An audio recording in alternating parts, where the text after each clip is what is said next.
everything that happened yesterday with the plane. Is it good to be back at work? Is that kind of your mindset, or did you feel like you could have liked some more time off?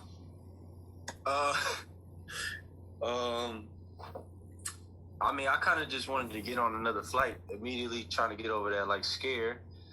Like I don't know what was reported yesterday in terms of like it was just like a little emergency landing or something like that. But I feel like a lot of people on that plane, it was like one of those flights where you was sending out texts. I know you seen on the movies when a plane about to crash or something. It got to that point where we was all on the plane like, yo, this might be really the end.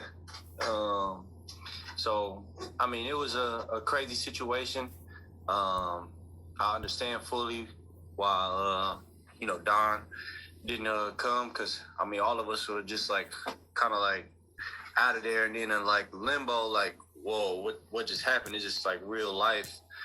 But yeah, it's definitely something that, you kind of got to, push through and get over it. But it's just that's just a tough situation. I mean, I don't think that's happened many times on a plane ride. I've talked to many of my friends that are in the league, and they said like that's the biggest fear.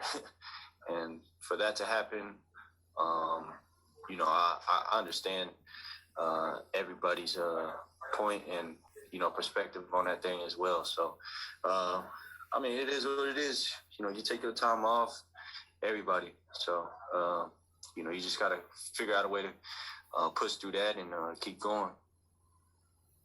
Next up, Eric Walden, Salt Lake Tribune. Jordan, can you kind of recall some of the details of what you remember happening, as this occurred, and just kind of, what the emotions were as the situation was unfolding? So many guys have been talking about how, it was so sudden and how there was confusion and it took a while for the crew to kind of just figure out what was going on. So what was going through your mind during that time? So where I sit on the plane is where I could see, the engine and everything. I happened to be being a bad kid and kind of getting up and grabbing something out of my bag while we was taking off. And, I just remember walking back to my seat. And as I got to my seat, I just hear a loud bang. And me and Mike looked at each other, and he was like, "Oh, those are the birds." I guess Mike seen the birds passing through the window, and then seen it as it was happening. So all I heard was a bang, and then I turn and look out the window and see the whole like engine shaking and everything, and then you see everybody in the back, kind of like, reacting to what's going on, and a lot of the people in the back that were sitting like, behind the engine and stuff like that, they seen a burst of flames. So immediately they're probably thinking like the plane is fully caught on fire. And I see everybody kind of reacting towards that. And then just recalling that whole situation was pretty crazy. The whole plane just started shaking. It was just, it's definitely something that, experience that I'm happy that, we able to tell. Because, like I said, a lot of us really, came to like a point, at least 30 seconds in that flight, everybody came to the point where it was like, man, this might be over for us. And, it's sad to say that. And, I don't play with death or anything like that. And it's just something that, we got to push through and come together and, keep going, stay strong, support each other, whatever, how much time we got to take off or whatever, talking to, our mental health people or whatever it is, that's a serious situation. If you've never been faced with, life and death, stuff like that. So, respect to everybody that's, gone through this situation on this plane. Sarah Todd, Deseret News.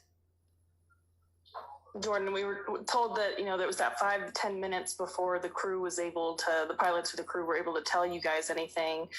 Once they did tell you something, what were they able to say to you? And then did that kind of calm you guys? Like, okay, we're going to be able to make it back to the ground? Yeah, that was probably the most common part. The flight attendants and pilots were very calm when they got on the intercom, basically telling us what happened. Saying we lost the engine,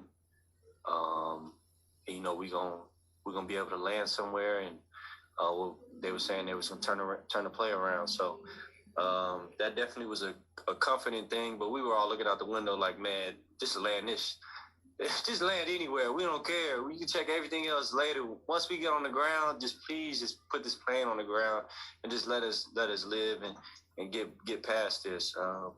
But yeah, it's definitely a common kind of thing. Once the pilot got on there, he was super calm and you know, let us know what's going on, and you know, we got down to the ground.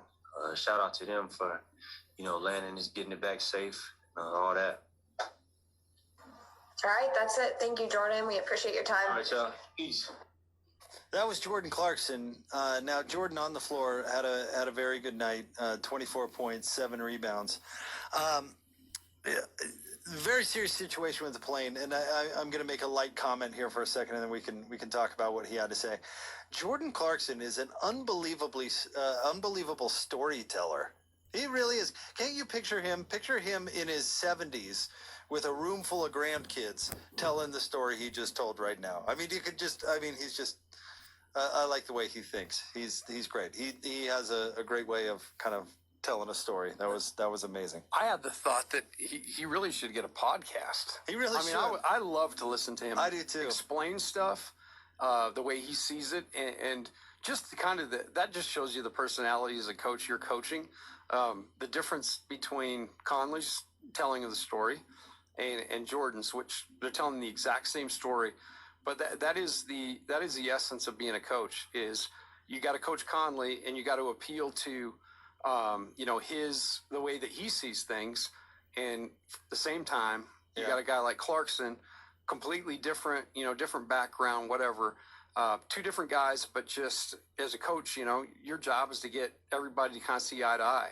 And I thought that was actually a really, really great little segment. And he actually, the way he tells it, right, he's telling this serious story like Mike, but when Mike's telling it, I'm like, holy, you know, I'm sitting back in my chair, my hands on my head. And Clarkson's telling the story. And yeah, of course, I know it was serious, but he is able to get you to chuckle a little bit. Get you to laugh. Right. Oh, but can we all see it? I mean, one point we laughed. He said, I was kind of being a bad boy, and I got up to get something out of my bag. And then you can almost see, because he's talking about what Mike Conley said when the explosion happened, where Mike knew it was the birds. And he goes, I think it was the birds. And you can see the situation, right? It's just so. I think he so said it like funny. it was them birds. It's just so, the way he told the story is just amazing. He's amazing. I'm with you. I could listen to him talk all night long. But I thought, you know, I said in the last segment, you know, these guys probably didn't know what happened. I was completely wrong. Mike Conley knew exactly what happened. He said it was the birds right away. But to hear him talk about it, I mean, it still sounds like an unbelievably traumatic situation. And again, the most telling part is that they're texting family members. I mean, it sounds like there was a minute or two there where they weren't sure if they were going to get down safely. So that's terrifying. And that's what he said. He said, you know, it's like in the movies. You know, he's like you see in the movies, guys are texting their families.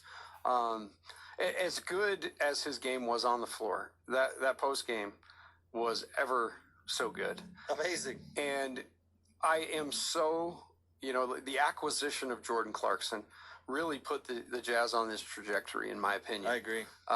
Because it got another bona fide scorer, another bona fide ball handler, and it really kind of started putting the pieces together for the Jazz to be able to build this offense the way they're playing now. And it seems like he's got a personality that just fits right in. Oh, I guarantee everybody he's played with loves that guy. Yep. You listen to him talk for a second. I love that guy, and I don't even know him. I'm going to get on his website and buy a couple things Absolutely. tonight. Absolutely. Love that, Jordan Clarkson. All right. Should we get to our stat nuggets tonight from our friend Tyson Ewing? Should we roll through these? Let's do it. All right. Our friend Tyson does stats for the television broadcast, AT&T Sportsnet, and he's nice enough to share a few things that he finds with